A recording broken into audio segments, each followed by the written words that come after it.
Chers Blagnacaises, chers Blagnacais, je suis ravi de vous retrouver après ces vacances pour marquer cette rentrée. Rentrée d'abord, aujourd'hui compliquée au plan international. La guerre en Ukraine qui continue avec des menaces proférées par Poutine, des problèmes en Iran avec une révolte des femmes qui à la fois est encourageante mais avec une répression sanglante, et puis des résultats d'élections en Suède et en Italie qui font un peu froid dans le dos. Donc oui, il y a cette incertitude. Rentrée nationale qui va être marquée là aussi, on le voit arriver par peut-être des mouvements sociaux. Et puis, dans cette grisaille, il y a la rentrée à Blagnac qui, elle, s'est plutôt bien passée. Une rentrée scolaire, moi j'ai été vraiment très très heureux de faire le tour des écoles de Blagnac. Alors nous avons 2322 enfants dans 8 écoles maternelles et 6 écoles élémentaires, mais une rentrée qui s'est passée avec des enseignants qui étaient heureux de retrouver leurs enfants, heureux de recommencer, d'avoir une nouvelle étape avec ses enfants. Et donc ça s'est bien passé. Même chose au niveau des collèges et du lycée, et avec un travail que nous avons souhaité aujourd'hui d'amélioration importante avec des animateurs pour lesquels nous avons organisé le statut pour avoir capacité à accueillir les enfants. Rentrée aussi associative, avec le forum des associations. 102 associations étaient présentes à ce forum, avec 3-4 000 Blagnacais qui sont venus voir un petit peu quelles étaient les propositions. Rentrée aussi de la démocratie participative dans les quartiers, avec les repas au Grand Noble, à l'école des Prés, enfin au Pré, pardon, au sud, voilà. Alors bien sûr, cette rentrée, elle s'est bien passée, mais on a tous aussi eu à connaître les difficultés liées à cette canicule, qui là aussi est un peu ternir cet encouragement que nous avions sur la rentrée. Alors bon, aujourd'hui, quand on regarde, on a le sentiment que la canicule est derrière nous. En revanche, ce qui n'est pas derrière nous, c'est les difficultés économiques qui sont générées par l'inflation que nous connaissons aujourd'hui. Et puis, cette rentrée, elle provoque aussi des nuisances. Alors, on nous a dit, il y a des moustiques. Et j'ai eu une question qui m'a été posée, même 2 questions. On me demande, mais qu'est-ce qui se passe sur les moustiques, et notamment, pourquoi ne pas utiliser la démoustication, même avec des produits chimiques? Alors, non, hein, on ne va pas utiliser cela. D'abord, on a eu une opération de démoustication à Blagnac, qui a été décidée par l'Agence régionale de santé. Moi, en tant que maire, je n'ai pas le pouvoir de faire intervenir des entreprises pour la démoustication. C'est des questions sanitaires extrêmement importantes, et donc seule l'ARS peut le décider. Alors pourquoi est-ce qu'on l'a eu à Blagnac? On l'a eu parce qu'effectivement, on a eu un cas de dengue qui a été importé de... alors je pense que c'était effectivement de Cuba, et donc il fallait sécuriser. Mais la sécurisation, elle était sur un périmètre de moins de 50 mètres autour du cas. Pourquoi? Parce qu'un moustique, il a une autonomie de vol de 50 mètres. Donc au-delà, il ne peut pas. Bon, voilà. Tout ça pour dire, oui, les moustiques, on les a eus. On met en place tout un dispositif, mais voilà, on ne peut pas procéder à la démoustication. On a eu aussi, pendant cette période-là, un dispositif qu'on est en train de lancer auprès des jeunes, qui est effectivement de leur permettre d'être des jeunes reporters. Vous avez vu les affiches, je pense, chers concitoyens. Vous avez dû voir les affiches où on invite les jeunes à intervenir. Et puis, on a aujourd'hui d'autres questions qui interviennent, et je voudrais les signaler maintenant. J'ai plusieurs questions sur les problèmes relatifs à la circulation, les problèmes relatifs à la mobilité. Par exemple, on me dit, vous avez dit que vous vouliez dissuader les gens qui n'ont rien à faire dans Blagnac de passer dans Blagnac. D'autres me disent, et question bien sûr, est-ce que vous ne gênez pas les Blagnacais?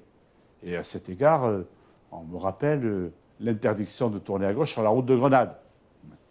On me pose aussi la question de comment on peut circuler, améliorer tout ça. Alors, compte tenu de ces questions, j'ai proposé à Franck Mercier, qui est conseiller au bureau d'études EGIS, de venir pour répondre à quelques questions et vous éclairer sur tous ces sujets.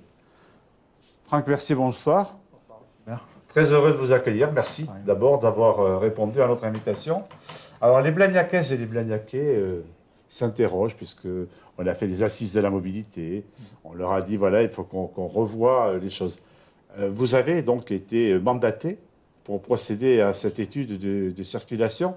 Quels sont les grands éléments caractéristiques qui sont marqués par l'étude que vous avez conduite? Déjà, Blagnac, c'est un territoire à part. C'est-à-dire que vous avez un nombre d'emplois qui est beaucoup plus important qu'un nombre d'habitants. Donc, c'est une commune qui a beaucoup d'interactions avec les communes autour. Et cette configuration fait que vous avez énormément de flux qui veulent rentrer dans Blagnac et en sortir, comme on le voit le matin et le soir. Et cette configuration, dans un endroit où vous avez d'un côté la Garonne et d'un côté l'aéroport, fait que vous êtes comme dans un entonnoir et tous ces flux veulent passer sur quelques axes en particulier. Et donc, cette configuration fait que vous avez une voie rapide qui aujourd'hui sature très tôt le matin, sature très fortement le soir, et un certain nombre de flux se déversent dans les quartiers, dans le centre-ville, pour pouvoir, j'ai envie de dire, chanter. Ils utilisent les outils qu'ils ont à disposition aujourd'hui de GPS, et ils prennent l'itinéraire le plus rapide. Et ça passe en cœur de quartier. Ça crée des conflits, des incivilités, de la vitesse, parfois des accidents. Et donc tout ça, évidemment, ça nécessite des aménagements. Alors, bien sûr, c'est extrêmement important, me semble-t-il, que vous précisiez, vous, qui êtes un expert, un observateur, vous n'êtes pas élu, de dire, voilà, quelle est la situation. Et donc, vous avez fait un certain nombre de recommandations. Vous pouvez expliciter un petit peu ces recommandations? Alors, nous avons travaillé dans un cadre global qui a montré qu'effectivement, l'ensemble de ces itinéraires de transit à travers la ville impactaient fortement la vie locale, impactaient même le développement de la commune. Quand on se retrouve avec des axes engorgés qui remontent à travers le centre-ville, ça crée une certaine thrombose.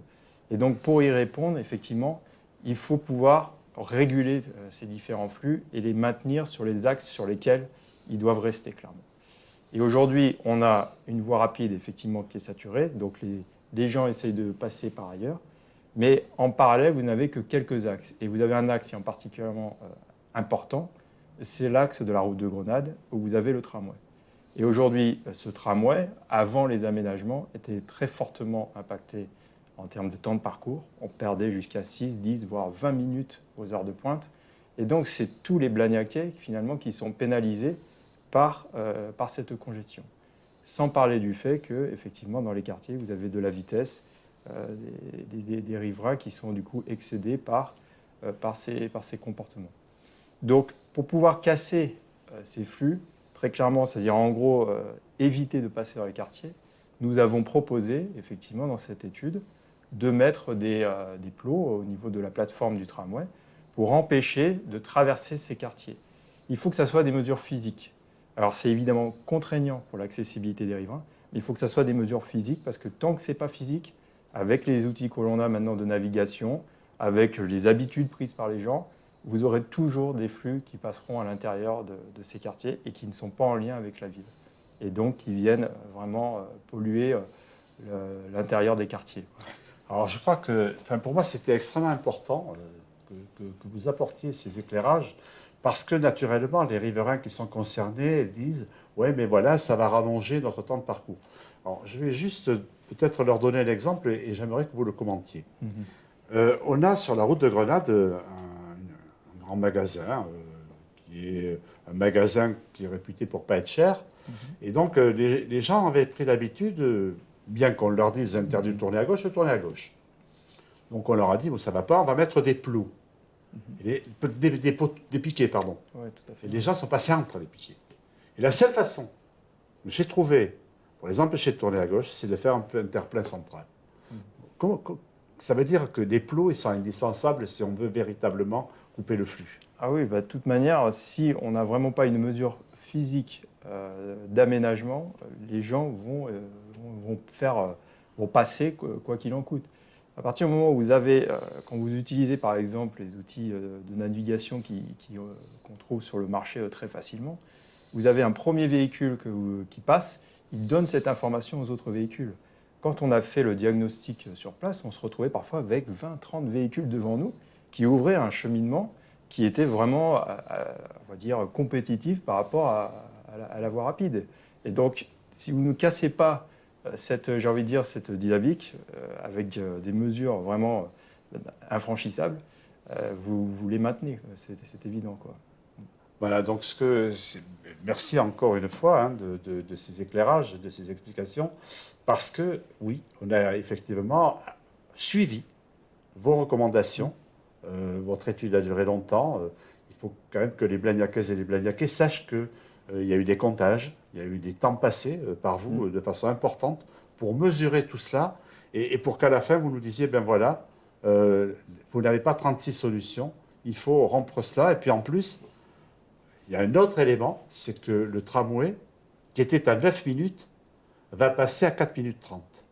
Donc si en plus, avec une alternance beaucoup plus rapide du tram, on laisse le tourner à gauche, alors là c'est fini, on est dans l'asphyxie la plus totale. Ah oui, très clairement. Le fait que le tram mette plus de temps pour aller d'un terminus à un autre, ça a des impacts très conséquents. Ça a des impacts sur sa vitesse, sur le nombre de rames qu'il va falloir utiliser pour pouvoir monter en fréquence.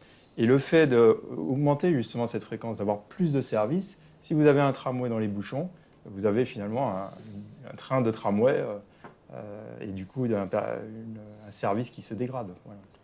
Ben écoutez, merci beaucoup. Merci beaucoup Franck de toutes ces explications. Je pense que les Blagnacaises et les Blagnacais auront pris conscience des raisons pour lesquelles on a été amené à aller jusque-là, qu'ils comprendront et que oui, effectivement, la contrepartie de la mise en place, c'est qu'un certain nombre de riverains vont être obligés de faire 300 mètres de plus, 400 mètres de plus, mais on a des itinéraires par rapport à ça. Merci beaucoup. Merci, et à très bientôt. Merci. Bien, donc, je vais poursuivre. Je pense que, cher Blagnacais, vous allez bien entendre. Je vais poursuivre avec les questions qui m'ont été posées. Donc, je ne reviens pas sur les questions de sécurité ou du plan de mobilité. Je pense que les réponses ont été apportées. Il y a eu une question autour de la police et des heures d'ouverture. Et lié à ça, des questions sur l'insécurité, le commissariat. Je voudrais simplement vous dire que nous avons tenu, la semaine dernière, le contrat local de sécurité et de prévention de la délinquance, qu'on appelle le CLSPD. Était présent le procureur de la République, son représentant, le représentant du préfet, le directeur départemental de la police, bien sûr toutes les associations, les travailleurs sociaux. Et en fait, tous ceux qui ont participé au CLSPD ont pu mesurer à quel point l'investissement de la ville sur ces questions-là était déterminant. Et bien sûr, ça veut dire que nous avons tous les dispositifs. Nous avons une police, bien sûr, avec des véhicules, des voitures. Nous avons une police avec des vélos. Nous avons une police avec des chevaux. Et puis nous avons la brigade canine. Et pour accueillir tout ça, peut-être l'avez-vous vu, nous avons mis en place le nouvel hôtel de police municipale qui est avenue de Cornbarlieu, qui touche le commissariat de police. Et donc, c'est tout ce dispositif que nous avons mis en place. Alors oui, il y a encore des progrès à faire, mais sur le processus et la démarche, je pense que je veux rassurer sur les questions qui ont été posées. Alors, on me pose aussi la question des rodéos urbains. Nous avons des incivilités dans l'usage des scooters à Blagnac, mais nous n'avons pas, et j'espère que nous n'en aurons pas, encore de ce que l'on qualifie de rodéo urbain. Mais nous avons bien sûr des incivilités. C'est un peu insupportable de voir effectivement ces gamins faire n'importe quoi avec leur Vespa ou leurs engins. Deuxième question, on me pose la question de savoir quand est-ce que le terrain de rugby du parc du Ritouré va redémarrer. Pour pouvoir réouvrir le terrain de rugby, il faut l'arroser. Et pour l'arroser, il faut effectivement que l'on puisse mettre en place un système de pompage. Or, aujourd'hui, avec la sécheresse, nous sommes confrontés à l'impossibilité d'organiser des arrosages parce qu'on ne peut pas pomper dans la Garonne dans la mesure où l'étiage est un peu trop bas. D'ailleurs, les maraîchers eux-mêmes sont pénalisés aujourd'hui parce qu'ils ne peuvent pas arroser en pompant dans la Garonne, ils ne peuvent pas pomper dans la Garonne. Donc dès que nous pourrons arroser, nous allons faire cela et le terrain de rugby d'Audi Sud sera réouvert. On nous demande aussi, est-ce qu'on ne pourrait pas imaginer d'avoir un nouveau skatepark près du centre? Alors nous avons un travail qui est enclenché sur le site des Alouettes, l'ancien site des services techniques de la mairie, où là, nous allons effectivement enclencher le processus de création d'un skatepark ouvert. Et puis, pourquoi pas, parce qu'on a une vraie demande, une très grosse fréquentation du skatepark, pourquoi pas regarder ce que l'on pourrait faire, au Ramier. Un autre point qui est posé, c'est que deviennent les anciens locaux des impôts, du CMP? Nous avons plusieurs locaux qui sont disponibles. Vous avez pu constater que le conservatoire avait déménagé au Sud. Donc, les locaux du conservatoire sont disponibles. Le CMP, vous l'avez dit, a déménagé. La police municipale va déménager. Les impôts vont déménager. Donc, on est en train d'enclencher un processus pour pouvoir héberger de façon pérenne et définitive nos associations et puis regarder effectivement comment utiliser ces locaux. La seule chose que je peux dire, c'est que l'objectif, ça n'est pas de vendre les locaux, parce qu'autrement, on est après en train en permanence de courir après des locaux au regard de la demande, c'est de les conserver. Bon, je ne reviens pas sur les moustiques, puisque j'ai évoqué déjà cette question, mais je voudrais simplement dire une chose, c'est que non, nous n'utiliserons pas des produits chimiques contre les moustiques. Nous ne le pouvons pas, nous ne le souhaitons pas. Il ne faut pas qu'en détruisant les moustiques, nous détruisions aussi tout ce que l'on construit autour du maintien de la biodiversité. Donc il faut qu'on soit extrêmement attentif et équilibré. Et puis, j'avais une dernière question qui était une question sur la sobriété énergétique et l'éclairage public. Alors, question intéressante. Et pour aborder la question de l'éclairage public, je vais demander à ma collègue, Françoise Chiappetta, de venir nous exposer ce qu'on a mis en place autour de l'éclairage public d'Amblagnac. Bonsoir Françoise. Bonsoir Monsieur le maire. Françoise, Bonsoir. donc tu vas pouvoir expliquer aux Blagnacaises et aux Blagnacais pourquoi est-ce qu'on a décidé à un moment d'expérimenter une extinction de l'éclairage en Blagnac. Alors on a décidé, cette expérimentation, elle dure depuis presque un an, puisque c'était fin octobre, et elle a été décidée pour plusieurs raisons. Une raison pour protéger la santé des personnes qui ont besoin de nuits noires, de pouvoir dormir dans la nuit noire, pour protéger, restaurer la biodiversité, que ce soit au niveau de la faune et de la flore, pour les économies d'énergie, pour les économies financières. Alors bien évidemment que les deux derniers points ils sont devenus très, très importants ces temps-ci. Tout à fait. Voilà, et que, bon, en fait, on est content d'avoir démarré cette opération, cette expérimentation qui va se terminer là, qui s'est très bien passée. On n'a pas eu de retour négatif des Blagnacais, ni de la police nationale, ni de la police municipale, puisqu'ils étaient partie prenante pour veiller à ce qu'il n'y ait pas, à veiller à voir s'il n'y avait pas de problème particulier. Donc tout va bien, donc on passe à l'étape suivante et on va généraliser ça à la ville de Blagnac. Alors très Voilà. bien. Donc alors ça veut dire qu'à partir du moment où on note notre expérimentation est positive, on va aller vers... alors, bien sûr, pas dans toute la ville. Pas dans toute la ville. Donc le secteur aéroportuaire n'est pas concerné. Les axes structurants de la ville ne sont pas concernés, comme la route de Grenade. Tout le trajet du tram n'est pas concerné non plus, puisque TCO fait des travaux la nuit. Ils nous ont demandé de laisser allumer. Donc il y a des points comme ça. Après, la police nous a demandé de ne pas éteindre sur 3 quartiers particuliers à Blagnac. Et il y aura des petits bouts de rue, des petits bouts de secteur qui ne pourront pas être éteints, mais pour des raisons techniques. C'est-à-dire que c'est des secteurs qui sont rattachés à des axes structurants qui resteront éclairés. Et il nous faut faire des travaux pour pouvoir les raccorder à d'autres tableaux. Voilà. Donc ça se fera petit à petit. Et Françoise, tu as engagé aussi une réflexion sur des panneaux lumineux, parce que, bon, là j'ai une question en me disant, mais pourquoi les panneaux de co, ils sont allumés? Non. Alors en fait, ils sont éteints entre 1h et 6h voilà, du matin. 1h et 6h. Mais on est en train peut-être de regarder pourquoi ne pas étendre encore l'extinction. Voilà. Alors, voilà, dans cette nouvelle phase d'extinction, il y aura une nouvelle expérimentation qu'on va garder sur le quartier proche des zones du maraîchage, les zones vertes, naturelles, c'est-à-dire on va être sur le quartier des Prés. Et là, on va étendre les horaires d'extinction de minuit à 6h du matin. Donc on va voir ce qui se passe, si ça pose de gros problèmes ou pas. Voilà, donc ça c'est reparti en expérimentation. Et si c'est favorable, on verra si d'autres zones vertes de la ville peuvent être aussi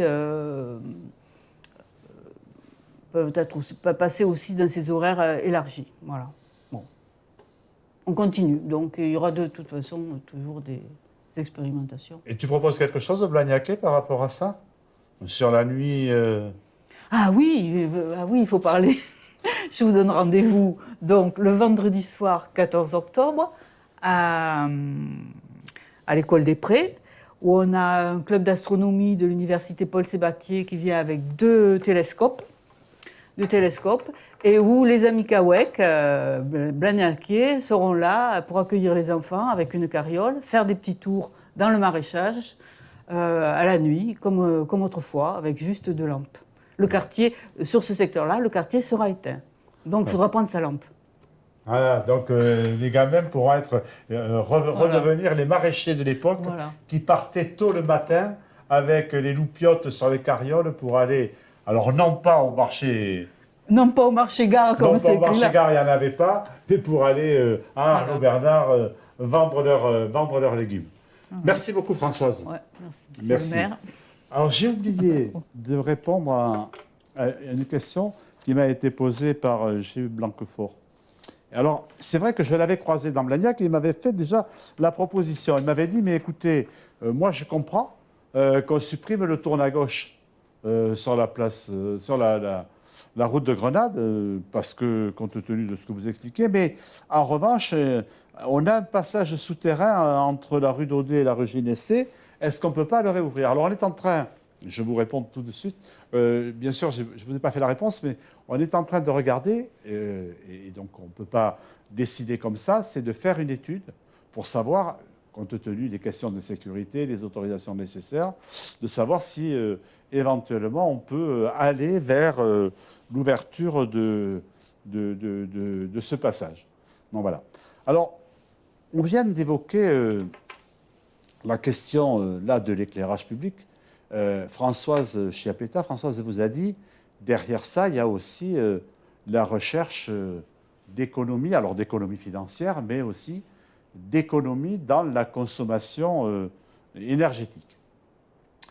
Et aujourd'hui, il faut qu'on rentre dans un processus qui est un processus de mise en place d'économie de la consommation d'énergie. Donc on travaille aujourd'hui à une vraie réflexion. Que doit-on faire des illuminations de Noël?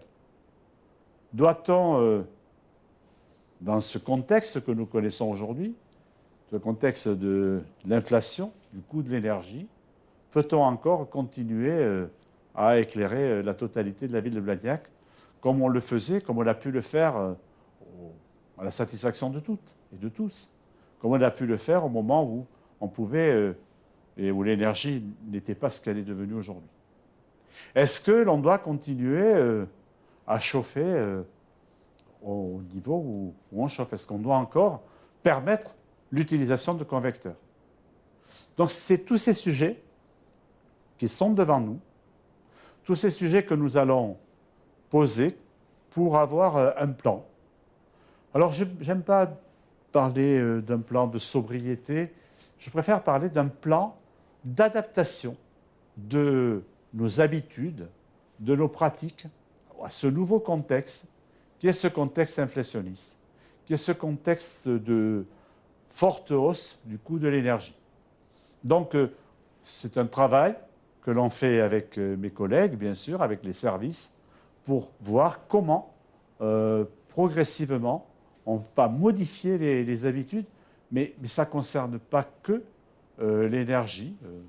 Par exemple, on a aujourd'hui dans les services des fontaines à eau avec des gobelets.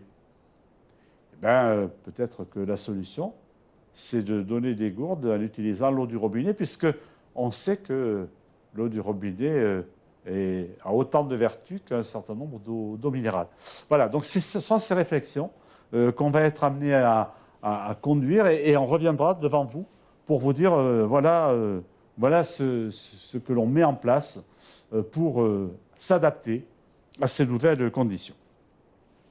Alors, je n'ai pas eu d'autres questions sur le direct que celle qui a été posée.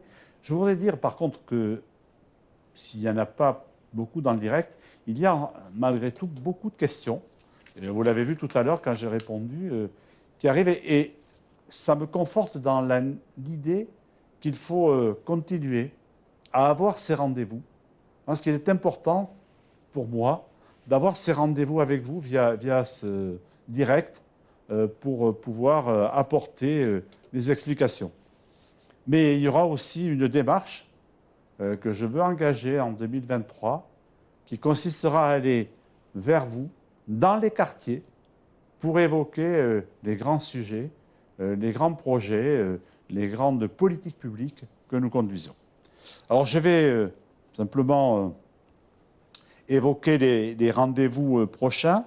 Le 29 septembre, donc c'est l'ouverture de la nouvelle saison d'Audi Sud avec le cirque. Alors c'est un cirque en plein air. La météo, j'espère qu'elle sera assez clémente. Bon, mais c'est le cirque Haïtal qui sera là. Ensuite, du 1er au 8 octobre, c'est la semaine à cœur d'être parent, qui est effectivement cette semaine organisée autour de la maison de la famille. Du 3 au 7 octobre, c'est la semaine des seniors. Et puis le 6 octobre, il y a un atelier urbain. C'est-à-dire qu'en fait, on va rentrer dans un processus de débat, de discussion, d'échange avec les habitants autour de la place Lavoisier. Et puis, à partir du samedi 15, c'est la semaine de sport santé, bien-être avec tout Blagnac, cours et marche. Voilà, je voudrais quand même, là aussi, terminer. Alors, j'ai plus son nom. Je voulais terminer avec d'abord une satisfaction. Il y a en ce moment l'équipe de France de rugby qui est en préparation de la Coupe du Monde qui va se tenir en Nouvelle-Zélande. Et nous avons 7 joueuses de Blagnac qui sont dans cette équipe de France. C'est une satisfaction. Et nous avons aussi sur la savate un champion d'Europe. Alors, je suis désolé, mais j'ai oublié son nom. Qui est là. Donc, encore des résultats et des performances sportives pour nos clubs. Et je voulais le souligner ce soir. Voilà, on arrive au bout de ce direct. Bien sûr, nous nous retrouverons à nouveau le mois prochain pour une nouvelle rencontre. En attendant, je vous souhaite une bonne soirée et un bon week-end. Bonsoir.